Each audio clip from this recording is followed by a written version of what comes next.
নাজিৰাত তিৱা গীত আৰু নৃত্য কৰ্মশালাৰ আয়োজন 16 দিনীয়াকৈ নাজিৰাত আৰম্ভ হৈছে তিৱা গীত আৰু নৃত্য কৰ্মশালা। অসমৰ বাৰেৰহণীয়া সংস্কৃতিয়ে সমগ্ৰ বিশ্বকে আকৰ্ষিত কৰি আহিছে।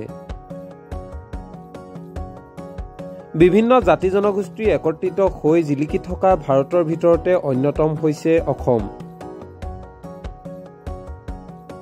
600 বছৰ ধৰি আহোমে শাসন কৰা সময়ৰ পৰা বিভিন্ন জাতি জনগোষ্ঠী সকলো একত্ৰিত হৈ ঐক্যবদ্ধভাৱে অসমৰ সংস্কৃতি জীয়াই ৰখা দেখা গৈছে। সেইবাবেই অসম অনন্য হিচাপে পৰিচিত হৈছে।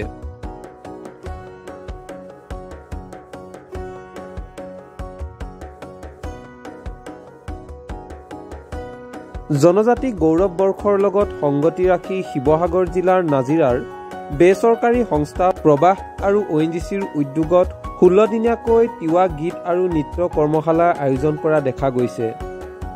বিশেষকৈ তিৱা গীত আৰু নৃত্য কৰ্মশালাৰ প্ৰশিক্ষণ দিবৰ বাবে মুখ্য প্ৰশিক্ষক হিচাপে নাজিৰাত উপস্থিত হৈছে তিৱা নৃত্যৰ গুৰু নাদিৰাম দেউৰী। তেখেতৰ নেতৃত্বতে নাজিৰাত 16 দিন ধৰি ছাত্ৰ ছাত্ৰীসকলক প্ৰদান কৰিব তিৱা নৃত্যৰ কৰ্মশালা।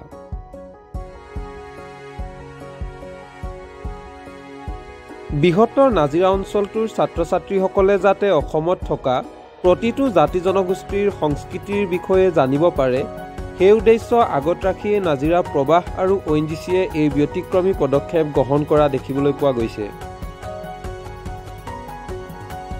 নাজিৰা কপৌফুৱাস্থিত প্ৰবাহ বহুমুখী সাংস্কৃতিক প্ৰকল্পত 21 জানুৱাৰীৰ পৰা আৰম্ভ হোৱা তিৱা গীত আৰু নৃত্য কৰ্মশালা 16 দিন ধৰি চলি থাকিব।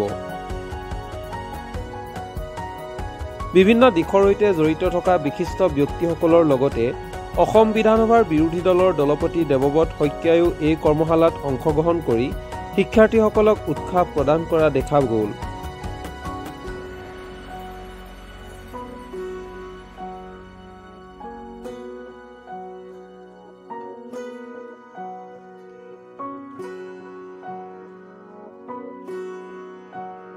সাহাৰ্যত জনজাতি গৌৰৱ দিৱসৰ বাবে নাজিৰাৰ স্বেচ্ছাসেৱী প্ৰবাহৰ দ্বাৰা এজন অসমৰ যশস্বী নৃত্যগুৰু তিৱা লোকনৃত্য শিল্পী আৰু অসম সৌৰভ বঁটা প্ৰাপক নাদিৰাম দেউৰী ডাঙৰীয়াই এটা 16 দিনীয়া তিৱা নৃত্য কৰ্মশালা নাজিৰাত অনুষ্ঠিত কৰিছে। আজিৰ পৰা মই সকলোকে ইয়াত অংশগ্ৰহণ কৰিবলৈ আহ্বান জনাইছোঁ।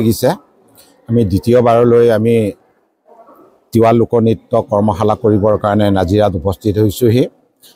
ONGC আৰু প্ৰভাৱৰ উদ্যোগত অনুষ্ঠিত কৰা এই তিৱা লোকনৃত্য কৰ্মশালাৰ আমি 5জনীয়া দলে আমি আজিৰ পৰা 16 দিনীয়া আমি কৰ্মশালাত আমি ছাত্ৰ ছাত্ৰীসকলক আমি প্ৰশিক্ষণ দিবৰ কাৰণে আমি আজিৰ পৰা আৰম্ভ কৰিম। আৰু গতিকে ইয়াৰ আৰু আমাৰ মধ্য অসমত থকা আৰু উজনি অসমত থকা আমাৰ অসমৰ অসমীয়াসকলৰ মাজত আমি যাতে সুসম্পৰ্ক সমন্বয় গঢ় দিব পাৰোঁ, এই লক্ষ্য উদ্দেশ্যতে আমি উজনি অসমৰ নাজিৰাত আমি তিৱা লোক নৃত্য গীত প্ৰশিক্ষণ দিবৰ কাৰণে আমি আগবাঢ়ি আহিছোঁ।